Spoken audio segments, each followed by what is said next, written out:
51,000 people will die at minimum if we don't change the law. We don't renew the ACA. When you talk to a mother and she says, my daughter has cancer and she's going to lose her treatment, my daughter's going to die.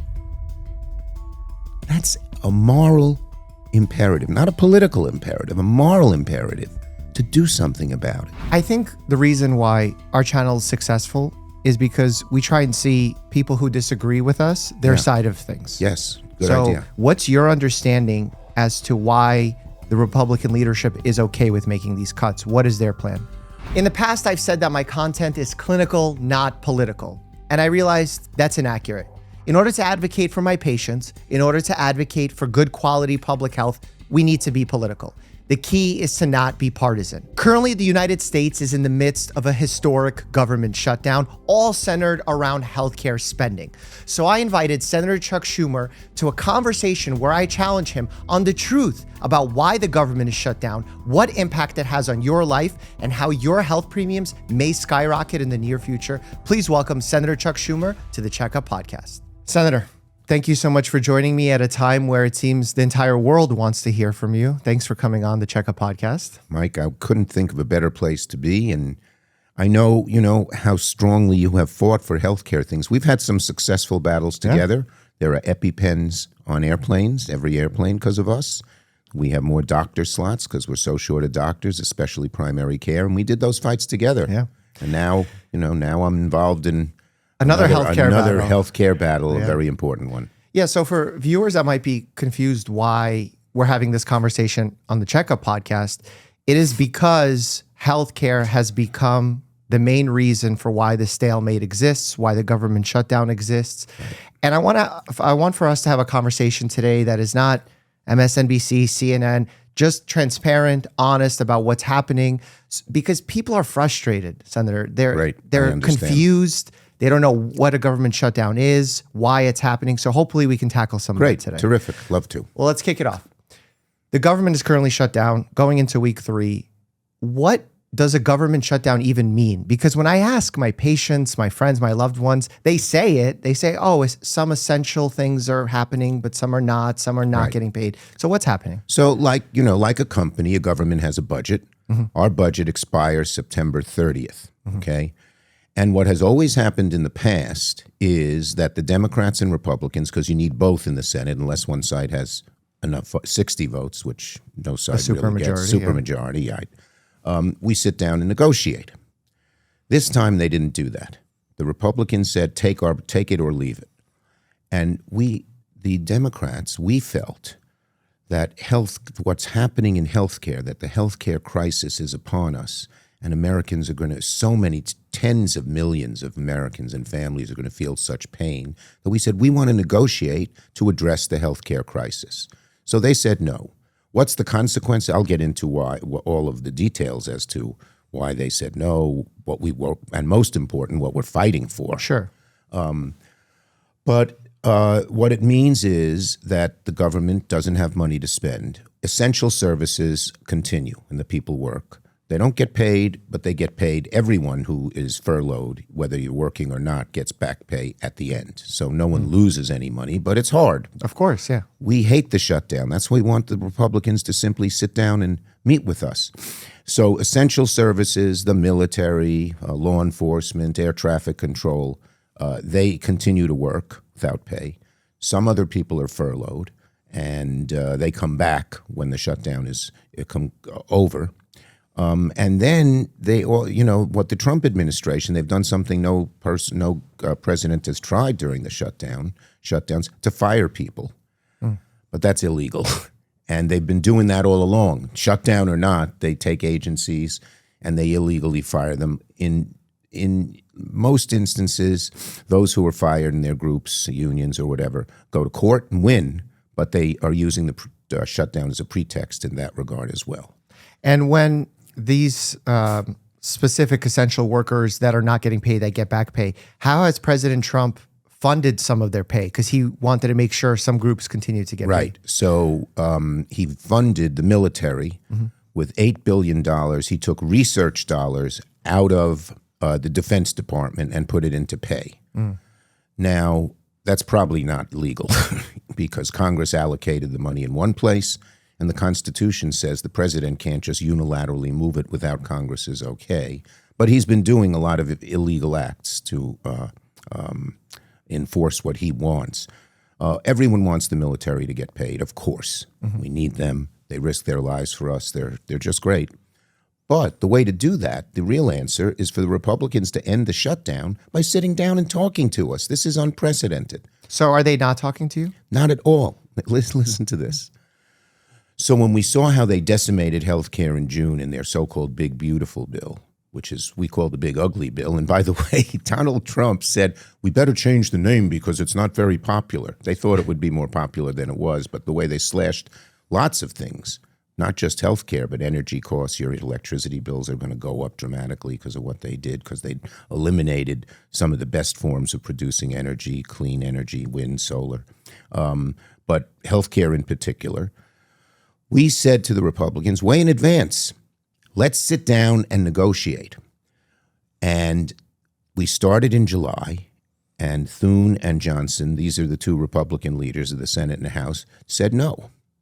And we wondered why. And then in late August, early September, I don't remember exactly when, Trump said, we don't need the Democrats. Well, of course they do, because he needs 60 votes in the Senate, and they got 53. I was wondering what his math was like. And so they didn't try to negotiate. Finally, we did get Trump to sit down with us. We asked Trump to sit down with us. Once we found out that the two of them wouldn't do it because of Trump, we asked them to sit down with us. We asked Trump to sit down with us. He said yes, and then the next day, you may remember, he said no because Johnson said don't do it. But he finally did the day before, but it was too late, and he didn't have a serious negotiation. And What happened during that meeting? That was in the Oval Office? It was in the Oval Office, and he saw, well, two interesting things happened. First, he didn't take it that seriously. He was playing his games. You know, he put these Make America Great red hats on the desk. Of course, we didn't put them on. Oh, he was recommending that you wear them. Well, I think so. He didn't say that, but he had some aide come over and put them on the desk. Little gamesmanship. All of that. But here was the interesting thing. When we told him how bad this crisis was, how people's health care costs would dramatically rise so they'd have to lose health care, he said, that's going to be bad for me. I think it was the first time by his body language, et cetera, that he realized how bad the crisis would be. And it's, you know, he is going to see that more and more and more, because we can get into this. Over this month, people are getting from their insurance companies notices of how much their premiums will go up. I just make one other point, if I might. Please. When I was majority leader, we had no shutdowns. We did 13 different budgets. Why didn't we have shutdowns? Because I sat down with the Republicans and I said, look, no one's going to get everything they want. Let's come together and make an agreement. And that's how budgets are passed. And that's what happened. Trump is the first time with the Republican leaders, unfortunately. In the old days, if a president said that, some of the Republican leaders would have the backbone to say, no, we got to do this. This is how. But they went along with Trump. So it's the reason we have a shutdown is they won't negotiate with us. And it's common sense when you have two sides that each need something, you sit down and talk about it. So in reflecting on that, do you feel that the Republicans have been more successful this time around, that perhaps maybe you should have held firm and had a shutdown during your course? The number one reason we are not doing this, we are not, the number one reason we feel so strongly about health care is because it's decimating. And let me give you some details. When we say decimating healthcare, what will actually play out? So they slashed Medicaid by $1 trillion. What does that mean? First, it means rural hospitals all across the country, mainly in Republican states and districts, are going to close. Some have closed already because so many of these hospitals depend on Medicaid. For many counties, like including in some of my counties in upstate New York, they're the only hospital, and they're the largest employer. Second, this applies to lots of your audience who I know tend to be young folks. The parents who are in nursing homes are going to get kicked out. I was at Silver Lake Nursing Home on Staten Island, where I know your dad lives. The owner told me if these cuts go through, all 300 patients, many of whom are Staten Islanders, are going to have to leave because I have to close. I'm 70, 80% Medicaid because Medicaid pays for the people in the nursing homes. Where are they going to go? a lot of the kids here don't have an extra room to put them in. And even if they did, as you know, as a doctor, they can't provide the kind of health care they need. Even more devastating is how the premiums will rise. In other words, we want to just renew the tax credits that have existed for a while on your ACA, your Affordable Care Act, or they used to call it Obamacare. If they are not renewed, and we asked the Republicans 3 times, we put votes on the floor, and 3 times they voted no, unfortunately.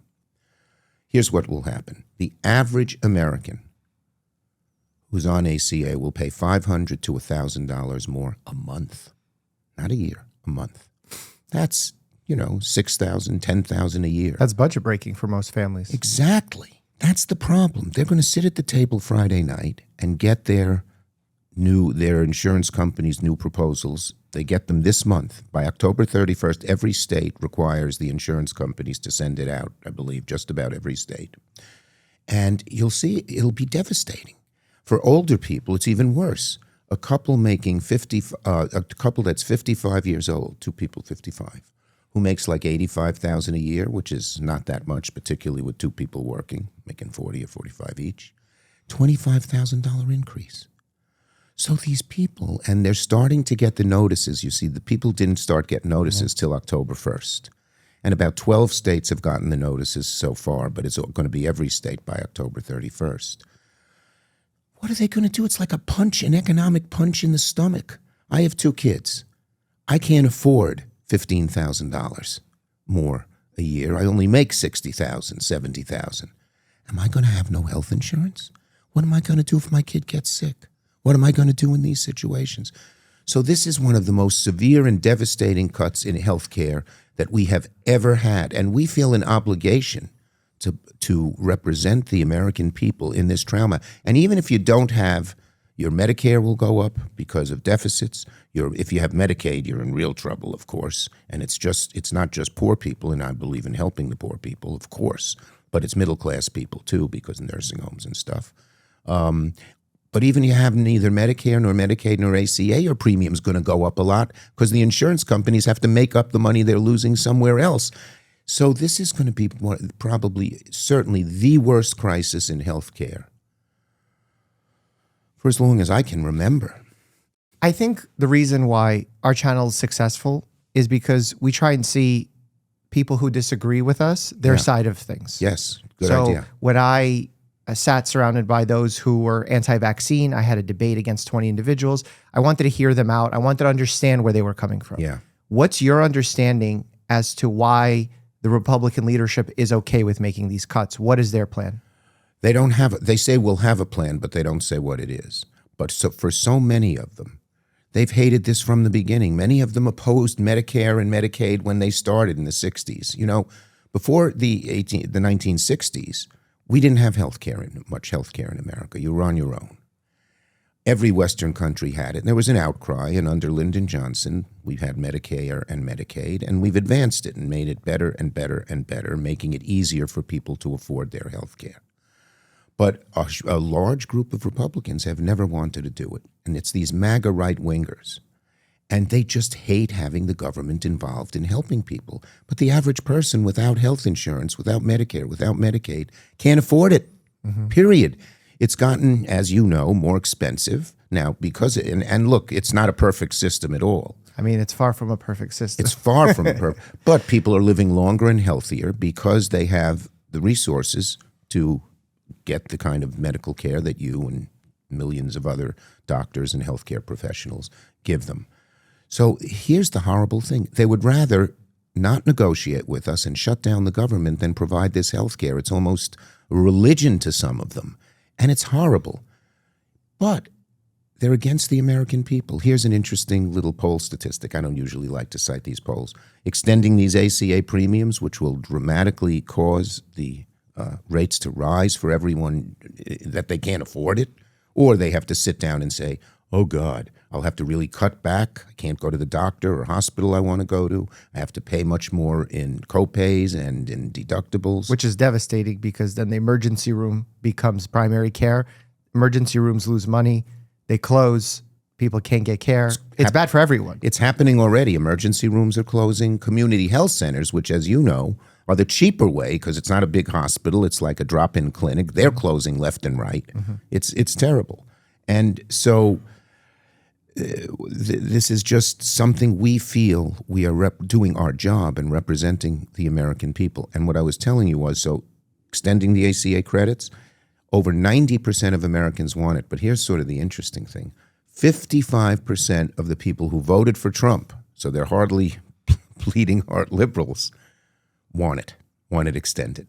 So the Republicans are misreading how bad this is. But day by day, more and more people are getting these notices. By October 31st, everyone who has any health insurance will be getting these notices. And it's already, when I go out around my state and other states, this is what people are talking about. And it's going to, people, you know, our hope is, and more than hope, our belief is, strong belief, that this is so bad that people, Democrat, Republican, Independent, will go to their congressmen and senators and say, fix it. This is a crisis for me and my family, and I think that will happen. It'll take a little bit longer, but as more of these notices come out, and here's the one other thing. On November 1st, you got to make your decision starting November 1st. Do I eliminate health care for my family? Pay more, as we talked about, more deductibles, more co-pays? What do I do? So we got to move fairly quickly. Yeah, there's been a heavy sticking point for the Republicans surrounding health care for illegal immigrants. Yeah. They've said that time and time again, and I'm going to play it out how I've experienced the information coming at me, and I'd love for you to reflect on it. Initially, it was Mike Johnson coming out and saying, we don't want illegal immigrants to get funding dollars from these ACA subsidies. Right. On the flip side, you come out and say, that's illegal. We do not provide Medicare ACA subsidies to those who are here illegally. And they say, well, yes, but if they use the emergency room or if they get some kind of protected status, that bypasses those rules that you're saying. Is my understanding correct? And what else am I missing? Okay. Number one, this bill, what we're fighting for is health care insurance. Medicare, Medicaid, ACA. Not $1, not one effing dollar can go to an undocumented immigrant. That's the law, and they haven't shown a single situation where it happens. Now maybe they can find something by accident or something. I believe it was KFF said something like 1% of that budget will go to getting healthcare for illegal undocumented individuals, because if they end up in the ER for a really rational reason, because you're not going to ask for someone's immigration status when they're having a heart attack, right? Because you won't get that answer, especially if they're unconscious. So based on our rules that we have, the EMTLA, we have to treat everyone in the ER. And your Hippocratic Oath. And Hippocratic Oath. We would treat those patients. Yep. And some of the spending from that budget would go there. Okay. Is that true or no? No. Here is it's let me just modify what you said. Mm-hmm. This is a law that's passed in 1986, signed by Ronald Reagan, because people were being turned down from nursing homes, mainly American citizens. I mean, not nursing homes, from hospitals and emergency rooms, who said, you don't have insurance, go somewhere else, and they die. So this has always had bipartisan support, that people who show up in emergency rooms, in real emergencies, you know, a real answer here, we shouldn't have people going to emergency rooms unless it's a real emergency. And that's why these community health clinics in these rural hospitals are so important. And you shut those down, it's going to have more people go to emergency rooms for non-emergency situations. And so when someone shows up, American citizen or otherwise, in this emergency room, and they don't have insurance, different people have different hospitals have different ways of paying for it. Some pay for it by different programs, okay? Some pay for it by state and local, and a lot of them pay for it by charity.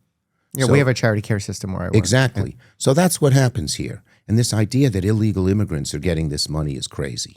Crazy. You know, I can't... are any of those three programs that you mentioned part of the spending bill that's currently holding? No, that's the point here. whatever they want to say about this 1986 law, 1968 law, maybe they want to change it. It has nothing to do with the debate we're in. And I want to say nothing.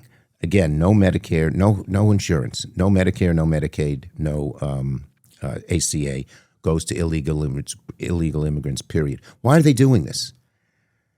It's because they always try to divert attention away from the real issue. But that's politics in general. It's I know, hard to say that. But Mike, them. this is so serious. It's always politics in general. And depending on which party you ask, they'll say this is serious for us. We believe our budget is so bad that this is serious. I'll let the American people decide. For sure, yeah. And they are totally, 68% of the people are on our side on this issue. 40% of Republicans are on our side. And they're on our side not because it's Democrat, Republican, not because it's a political fight. They don't give a hoot about politics. Sure. They're facing these devastating decisions they have to make.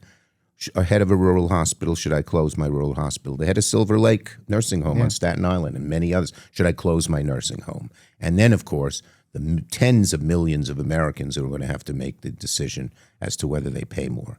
So the bottom line is they always try to come up with a subterfuge, a diversionary issue that has nothing to do with what we're debating and discussing. Mm-hmm.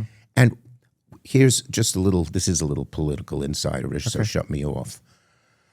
The real roadblock here is Johnson. Mm-hmm. Okay, not Thune, although he's not been helpful, but he hasn't.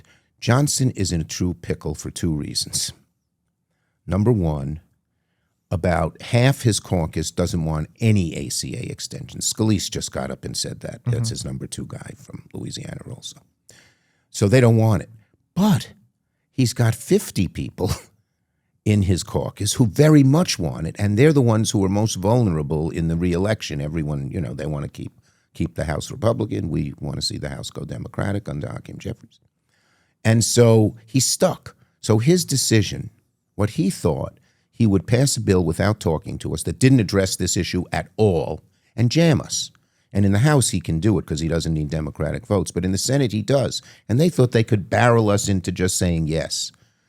We have found the American people, our constituents, the people we're supposed to help, feel so strongly and are hurt so badly on this that we said, we want to negotiate, and they wouldn't. And they'd rather shut down the government than help these people. It's just crazy. Yeah, you've... And it's because of the political pickle that Johnson is in. What's the way out of it? Trump. Trump, he's pretty good at the politics of all this. As much as I despise so much of what he's done with his politics. I worry about our democracy, but that's a different subject. We're not going to get to that today. But when Trump backs Johnson, Johnson usually then backs off. And Trump is seeing how bad this is for him politically. The two best Republican pollsters, a guy named Fabrizio and a guy named, I think it's McLaughlin, I forgot it's one of MC something. Mm-hmm. They both said that Republicans will lose the House and lose the Senate if they don't change this, because it's the most devastating consequence to American people that we've had in a very long time. Why? You've made unpopular decisions before. Sure. That you thought were right. Yes. You made your speech on Israel, which some people disagreed with. Well, you chose not to shut down the government earlier in the year. On the speech on Israel, I criticized Netanyahu for the very reasons now that other people are criticizing. I'm just giving a couple I thought it was the right thing to do. Yeah, so you follow your heart. Yes. Why is it so important on this issue to follow your heart? 51,000 people will die at minimum if we don't change the law, if we don't renew the ACA. Tens of millions of Americans will have, the biggest issue. You ask the average American family, what bothers you the most? It's nothing political. It's costs. Mm-hmm. It's how much... Practicality, but how each week, with my income of X, do I buy all the things and have all the things I need, right? And it's gone way up. It's probably the reason Biden lost the election. They called it inflation, then now we call it costs, but same thing. And now Trump is in worse shape on that issue than Biden was when Biden lost the election, in part because of the tariffs, they've raised costs, in part because of what they did on energy, that's going up. But the number one reason is health care. And so the bottom line is I felt an imperative to do something about this. When you talk to a mother and she says, my daughter has cancer, and she's going to lose her treatment. And the research, the groundbreaking research has been cut off because they cut off NIH, something you know better than anybody. My daughter's going to die.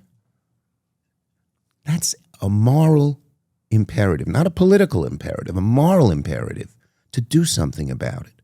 So I felt this was the right thing to do. And the good news is virtually my whole Democratic caucus, from the most liberal to the most conservative, feel the same way. But most important, it's not my caucus. It's the American people. I mean, 2/3 of these cuts are going to be in red states and red districts. I don't care. And, you know, some people say, don't get this done and it'll be good for us politically. It's too important to get this done because so many people will suffer and thousands will die. Thinking from the Republican side of things, Thune yesterday offered you to buy some time and allowing these ACA subsidies to continue temporarily so that we can reopen the government. Tell me about that. He didn't offer it to me. Who did he offer it to? Nobody that I know, but he's supposed to offer it to me. But he didn't offer it. He said he might do it, but he said he first he wanted us to just go along and not negotiate, do what they want, you know. And then second, maybe we'd negotiate when we see what it is. We need to sit down, the four of us. That's how this has always been done. Jeffries and me on the Democratic side, Thune and Johnson on the Republican side, and negotiate something that addresses this issue. Will we get everything we want? No. Will they get everything they want? No. But that's how it's supposed to work. Thune talked to the press, but there was nothing real, and he never talked to me about that, and didn't have any concrete proposal either. It was just sort of in the hallway. Yeah. Given that you're saying you believe Johnson is leading the real issue here, and that President Trump would be on par with this, we're Brooklyn guys. Trump's a New Yorker, I guess, sort of. You have your flip phone. What's stopping you from calling him up directly and talking about it? Look, when I met with him, when Hakeem and I said, Mr. President, when you're ready to sit down and talk with either the two of us or better, the four of us, the four leaders, we're ready to do it. He hasn't yet. Now he's had his things. He's had his negotiations in the Middle East, and he's doing this with Zelensky. But I believe that the American people, as days go on and we get closer and closer to October 31st, will make it so clear that they want this, that Trump, I think there's a good, strong likelihood that Trump goes to Johnson and said, let's solve this problem. It's very bad. He'll say politically, I don't know how much he cares about everybody, all the people, but he'll think that. The average person listening or watching will see the president of France, Macron, call President Trump on his cell phone to cross the street. Yeah. But you won't call him to talk about this situation? If I thought he'd have a serious negotiation, I would. And you don't think he will? I think he will, as at the right moment, yes. So you're waiting for the right moment to have that conversation? Well, yes. We have to have the right moment. You know, if I were to call up and he'd just call me names, which he does and doesn't bother me. But you guys have a kind of a cordial relationship when you see each other. There's smiles, I wouldn't say handshakes. cordial. I'd say we have a Brooklyn, Queens relationship. Okay, that's fair. Okay. How long does this go on? Well, look, this Republican shutdown, we hope will end soon. And we hope it's because, as I said repeatedly, but I believe it. This is my job. My job is to represent the people of my state and every senator and every Congress, the people of their communities. And I believe that every day more and more people are seeing, you know, on October 1st, very few people saw how devastating the crisis would be. But in the 12 states, for instance, there was some article in one of the papers today, in the 12 states where they've gotten the notice, there's a groundswell. By October 31st, all the states will get the notice. And I believe the pressure on the Republicans, particularly a lot of the Republicans who are not MAGA, and they'll say, save us, we're going to lose our seats if you don't do this, will bring the Republicans to the table, negotiate, and we can get something good done. It's so frustrating as an individual listening to a conversation like this, probably, because it seems like everyone in politics is making these decisions based on mounting pressure, based on re-election campaigns, as opposed to what's truly right or moral. I'm making it because I hear, and I think my colleagues are making it, the bottom line, we hear the anguish of people. That's my number one motivation. Now I find, Abe Lincoln said public sentiment is everything, which means the people ought to decide, and they ultimately do. We still have the vestiges of democracy, despite Trump trying to undo parts of it. And I believe that will happen. I do. And my motivation, my sole motivation, is to prevent this awful crisis from happening. I don't want to go down the street and have people telling me how bad this is and they don't know what they're going to do and how are they going to deal with their parent or how are they going to deal with their child. Health care is, probably the most important thing to the American people of all the things the government does. And it's at risk. As I said, since the 60s, we have built up a healthcare system. Is it perfect? Far from it. But is it a lot better than it was when you couldn't get any insurance and people were just, and the life expectancy was whatever. You would know the number better than me, but much lower than it is now. And to undo that and turn the clock back, I believe I would be not fulfilling my responsibility to my constituents. When I see that mom talking about her daughter dying, when I see that middle-class family saying, what am I going to do with my 82-year-old mother who needs help in a nursing home? When I talk to medical researchers and they say, we're on the verge of coming through with a breakthrough on Alzheimer's or pancreatic cancer or these things you know better than me, and now it's cut off, I'm motivated to act. Yeah. And I've always felt, I think I've said this to you before, the higher you climb in politics, the fiercer the winds blow. So when you're a senator or a congressman, the winds blow pretty fierce. If you stick to your own internal gyroscope, and my internal gyroscope says, help the people, do what the people want and need, that's the way to go. That's what I've always done. Mm-hmm. And as you said, sometimes it's unpopular. In this case, not only is it the right thing to do, but it's helping people, and people every day, more and more people get these notices. More and more people hear their nursing home is closing. More and more people hear their rural hospital is closing.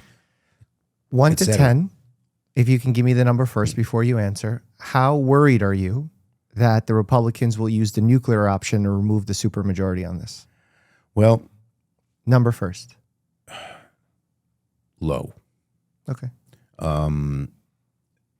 They've done it with judicial nominees. They've done it in a few instances, but removing it altogether would be a huge deal. And, I have a lot of friends on the Republican side, and I don't think they could even get the number of votes to do it. I think there are a good number of Republicans who say that would undo the whole bulwark of the Senate. And so I don't think Thune wants to do it.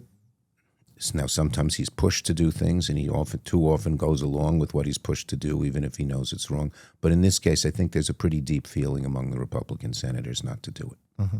Why were they comfortable doing it with the 40 or so judicial nominees? Because, I believe Democrats did it in 2013 also with nominees. Our nominees have been somewhat different, and I think this would be on the most major issue facing us. To do this in a way that would affect all future legislation is way beyond what happened with nominees, as bad as that was. Mm-hmm. You made a video recently on social media basically saying that Johnson is more worried about the release of Epstein files rather than what's going on in the emergency rooms and hospitals. Was that just politics, partisan theater, or do you really there's mean something really going that? on here, okay? First, everyone wants the Epstein files released. It showed leaders of our country and government doing all kinds of very bad things and then covering it up.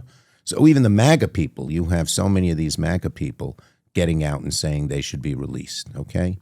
Johnson would not release it. Trump wouldn't want it released. And Johnson, I have found to be a very political animal on most of these things, or too many of these things.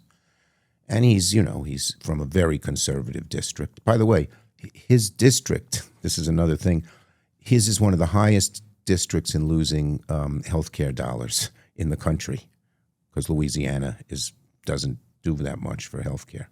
Anyway, so there's something called, it's just very arcane, but it's called a discharge petition. And if you get 218 congressmen to sign the discharge petition. It has to come to the floor, and then it would pass. Okay. There are now 217 who have signed it. And there's a newly elected congresswoman named Grijalva from Arizona. Her father passed away, and she was just elected to the seat. And you bring up another point that I got to make. If she is seated, there's 218, and the whole Johnson and the whole Epstein files are released. I have it in the video that we talked about a minute ago. That's one of the main reasons. The point I should make now is Johnson has not had the House in session for 3 weeks. How do you negotiate a deal if none of them are around and no one's talking to each other? Why? First, because he's afraid of bringing this to the floor, and he thought he could bamboozle us into doing it, but now he's seeing they've had 10 votes. In each case, it's been the same vote, and they keep doing it over and over again. But second, he's afraid of the Epstein files, because if he brings the Congress back into session, he's going to have to swear in Ms. Grijalva. It'll be 218, and the Epstein files will be released. So he's got both those things going, and it's despicable, it's disgraceful that here we have this healthcare crisis. Here we have people really going to suffer and die and be sicker longer. And well, what's the best thing we have? Our health. And he's doing this for political purposes. So yeah, I did this video to knock him a little bit, to put a little pressure on him. Mm-hmm. One of my friends the other day asked, isn't the reason that this shutdown is ongoing because Senator Schumer is afraid of AOC primarying him and he wants a distraction? Any truth? Zero. I'm doing this because I think it's the right thing to do, period. Mm-hmm. What do you tell the general public who's frustrated with losing trust in our nation? I mean, when the government shut down, that can't bode well for other nations taking us seriously. Right. What reassurance do they get? If we succeed in dealing with this healthcare crisis, I think people's faith in the country will be greater. I think if we don't deal with this crisis, the people will be even more distraught. They'll say WTF at the dinner table, if they're allowed to say that at the dinner table. And they'll say, this is the most important thing to me, and they couldn't fix it. I mean, again, it appalls me that Republicans would rather shut down the government with the harm it causes. We hate the shutdowns. I've always not liked shutdowns, as you talked about my earlier vote, months ago, before this healthcare crisis started. But they're going to say, they're going to say, how could they let this happen?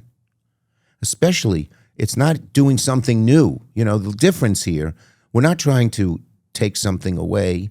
We're trying to just keep it as it is. And as it is, as I said, could always use improvement. But going back to where we used to be, with no health insurance for tens of millions of people, is awful, horrible. So if they do make this concession and they join you, would you give them credit for doing so? Yeah, sure. Yeah, the three issues that Republicans and I think a lot of Americans are really concerned about: wars, the budget, the fact that we're so in debt, yeah, exactly, and illegal immigration. Given that the policies have changed so abruptly, targeting those perhaps who are here illegally, there's less incentive for people to come here illegally, and there's been decreased illegal immigration happening under President Trump. Do you give him credit for that?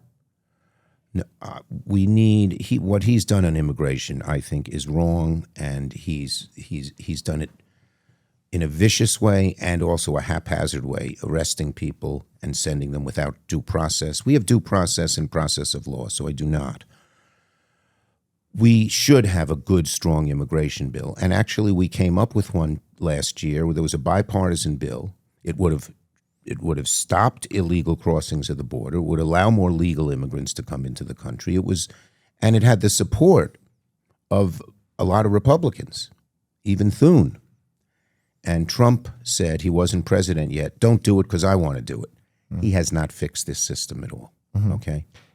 Thinking about the deficit, them trying to fight back and push on this healthcare spending, trying to lower the deficit, is there any rhyme or reason to cutting the deficit through focusing on healthcare cuts, given the fact that our healthcare system is so bloated? You know why they did it? Okay, I'm glad you brought this up. Where did the money go in this budget where they cut $1 trillion from healthcare? Tax cuts for billionaires. Now, I'm not against billionaires. Billionaires are like the American dream. There's some poor people in America who start out poor, work their butts off, and they get to be a billionaire. I'm not anti-billionaire. But they don't need a tax cut, particularly when it comes with such devastation. But they have a small group of very wealthy people, billionaires, not, newly made billionaires, who don't want to pay taxes. So one of the shibboleths of one of the watchwords of the right wing is we got to lower taxes. But who are they lowering taxes on by and large? The richest people in America who have a lot of political clout because of the money in politics. So yes, the deficit is real, but the number one reason they did this, was to give tax cuts to billionaires. That is far less important than saving the healthcare system. What's your relationship like with these billionaires and these billion-dollar companies when they come for your re-election campaign? They donate $250,000. What do you say to them when they want you to go to bat for them as opposed to your constituents? I say, if you're right, I'll agree with you. If you're wrong, I won't agree with you, period. And that's what I've done my whole So that's all they career. get when they make a donation? They get me to give a fair look, but nothing more. And then the final third of that conversation is about war. Do we give President Trump credit for creating peace in Gaza? Well, look, I have always, and I've been critical of Netanyahu, as you know. I've always said what we needed above all was a return of the hostages. Mike, I flew to Israel. I'm the highest ranking Jewish elected official in America. And right after October 7th, a week later, I was the first elected official to fly there and tell the Israeli people, we have your back. And I met with the parents of people. One lady showed me a picture of her son, like 11, 12 years old, on a motorcycle, grabbed by these Hamas thugs, waving goodbye to her. She was waving goodbye to him. That picture stayed in my head every day. There was another parent there who knew their son's arm was blown off, and would he survive? And another parent who was there, we sat in the room talking, said, I'm a doctor, and oftentimes when there are these, you would know this better than me, the wounds can be self-healing. So freeing the hostages, and I've gotten to know their families pretty well, is really important. And also getting a ceasefire. Look, the devastation that has occurred to the Gazan people has been awful. And I criticized Netanyahu repeatedly for the way he conducted the war. I thought they could have done more to minimize civilian casualties, as much as I think Hamas is a menace and danger, and without Hamas, we have a much better chance for peace. And getting more aid in, not using food and basic substance as a way. So those two things have been accomplished. And look, there are a lot of people who deserve credit. Trump, other people, the Arab nations, some of the others, they deserve some credit. But we have a long way to go. And there's a real opportunity here, Mike, because I believe, and one of my severe disagreements with Netanyahu, even back then when I spoke critically of him, I wasn't critical of him wanting to get rid of Hamas. That's a good thing, because they're such a vicious, evil thing, and they've been standing in the way. But to be for a two-state solution. The Saudis want a two-state solution. The Saudis say they're willing to come in and rebuild, a lot of the devastation in Gaza, put in help with their financial resources, their being the leader of the Sunni Arab world, and their wealth, put in a moderate Palestinian entity that maybe 5 years from now or 10 years from now could govern in a Palestinian demilitarized state. That's the hope. So we have a long way to go. But the door has been opened by this first agreement, where a lot of people deserve some credit and pats on the back. But we got to keep at it. And one of my jobs will be to be pushing everybody I know, whether in Israel, in the Arab world, or Trump administration, to not stop here, because we could revert back to the old way, but to get this two-state solution, which is going to take a lot of work and a lot of effort and a lot of compromise. But ultimately, if we could get two states, this 75-year-old traumatic war, and I so believe we need in Israel, could actually bring some stability finally to the region. Yeah. As a doctor, I worry about the aid that is now perhaps not being sent to Gaza, to the people that are in this war-torn area. So I hope that continues. Yeah. Because that suffering for children, for Yes. families, that's Yes. that's absolutely devastating. Yes. The reason why I just wanted to explain why I'm pushing so hard to give credit where credit's due at times. Yeah. I know it's difficult in this political landscape because everything can be weaponized. Every soundbite can be weaponized. That's the era we live in. But I feel like the general public is getting tired of these gotcha, Yep.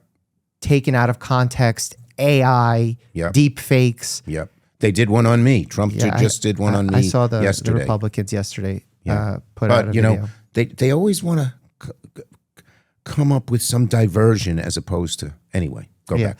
So the reason why I'm saying it is because I feel, and I've been quite vocal about this for the medical organizations in my world, AMA, AOA, whatever alphabet soup you want to throw in there.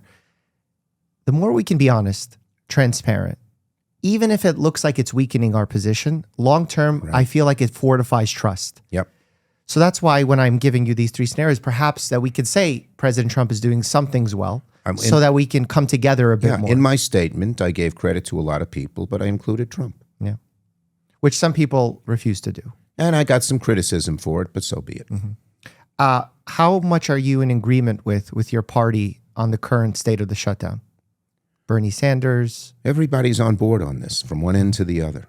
That's why they've had us vote 10 times. You know, they thought they could pressure us, bamboozle us, threaten us, and they haven't. And the vast majority of my caucus and the vast majority of the House caucus is, and the reason is we have been very proud of building up the healthcare system and letting people get decent healthcare, and we don't want to see it undone, particularly and in one fell swoop like they did. So we feel, as I said, it's a moral imperative, it's a people imperative above everything else. No effing way, as you said. Right, I said that. And you got a lot of positive feedback from your party that you're standing up for this issue. Is there anything within the party not related to the shutdown that you guys are having disagreements about right now? Or is everyone on board fix this healthcare crisis first? Well, you know, I think there are some people, I think overall we want to fix it first. Everyone agrees we ought to negotiate. Now look, a negotiation, when the Republicans realize that they should sit down and talk to us, and Johnson realizes he ought to bring Congress back. You know, I tell people federal workers are working and not getting paid, and House Republicans are not working and getting paid. Federal workers are working and not getting paid. House Republicans are getting paid and not working.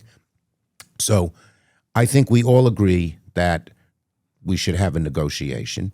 Once we have that negotiations, there may be, you know, some people may want a little more, a little less. But we have to solve the problem. Yeah. That will be the watchword. Well, Senator Schumer, I appreciate you taking the time to debunk all this misinformation, set the record straight. To conclude, I'd love if you will, and feel free to pass if you're not comfortable doing this, to our camera here. Pretend you could send a message to President Trump. What would you like to say to him? He's listening right now. President Trump, the American people are suffering because of the cuts in the so-called big, beautiful bill. When I saw you, you seemed to understand. There was body language and all of that how bad this is. Get Johnson and Thune and perhaps you to sit down with Jeffries and I and negotiate a real way to get out of this terrible problem. Senator Schumer, thank you so much for your work. Great to be here. Thank you. We've done some good things together. Huge thank you to Senator Chuck Schumer for making the time to speak with us, to speak with you, because these issues really matter, and telling it like how it is very valuable.